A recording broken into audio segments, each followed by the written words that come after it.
Siddhartha Gautama, born in the 6th century BC, did not intend to create a religion. He and his followers, after encountering many hardships, took his teachings of the Four Noble Truths and the Eightfold Path, created the religion that we today know as Buddhism.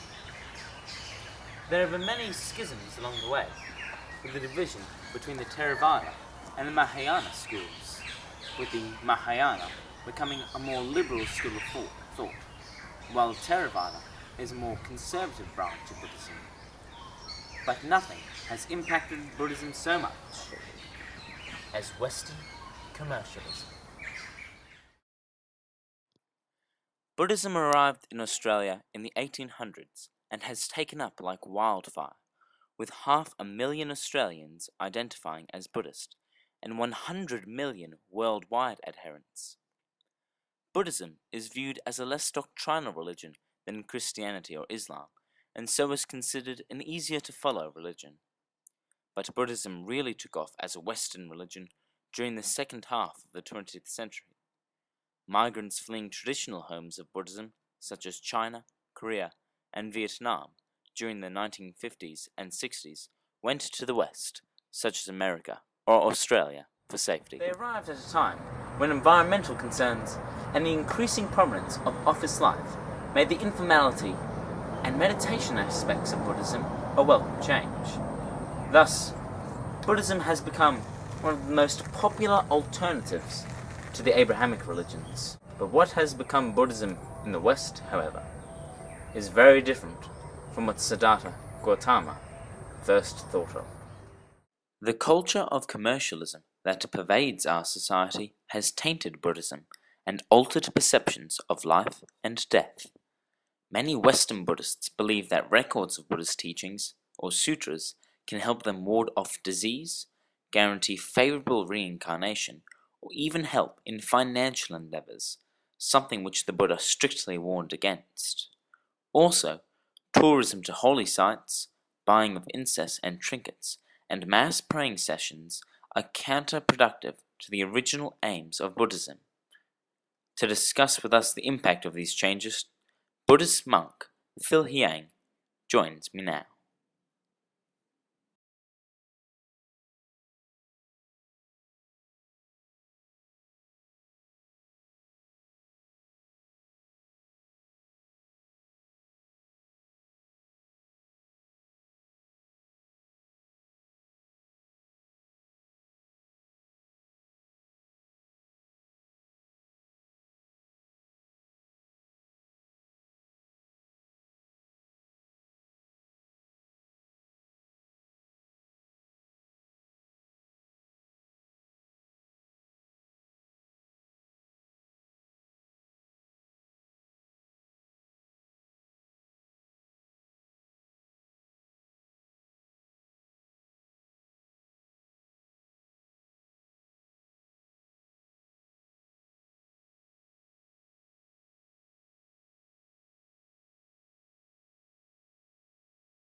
There you have it. All is impermanent, and nothing, apart from our karma, can determine our next life.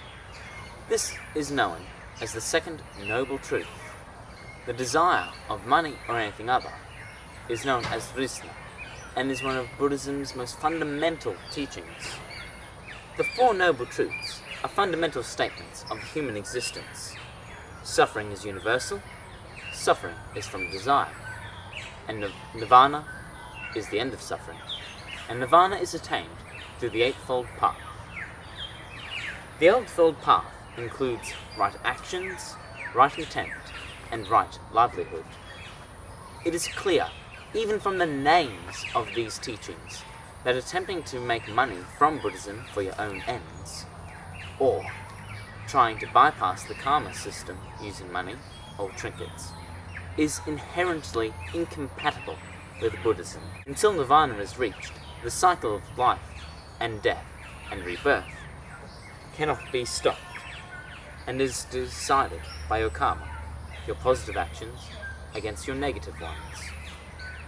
This is viewed as a natural force, not a judgment, and is not able to be shifted or bribed by any actions apart from your own good ones.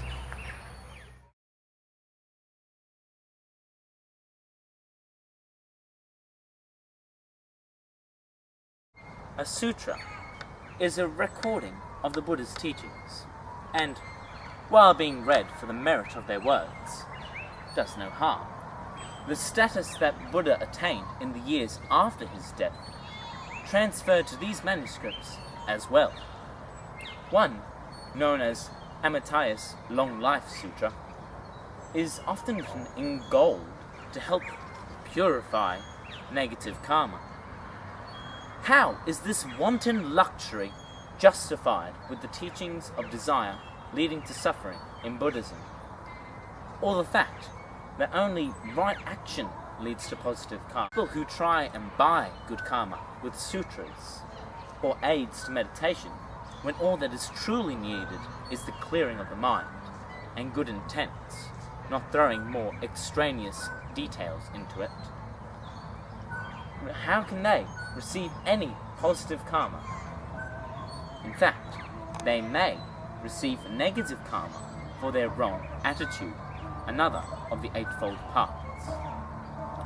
On the other hand, the people who put their next reincarnation at risk, apart from those who spend money in karma, are those who make money from it. For instance, the Tinteo Buddha in Hong Kong is presided over by not only many traditionalist Theravadan monks, but a hodgepodge of commercialist sellers.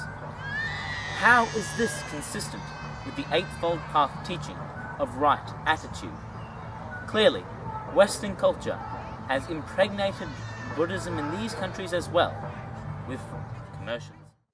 While these particular sites are in Hong Kong, the business models behind it and the majority of wallets it takes money from are Western.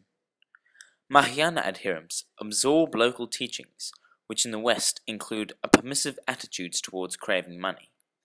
This distorts the true teachings of Buddha, where craving leads to suffering, and so impacts perceptions of life and death, where people believe they can buy their way to nirvana. Everything is impermanent.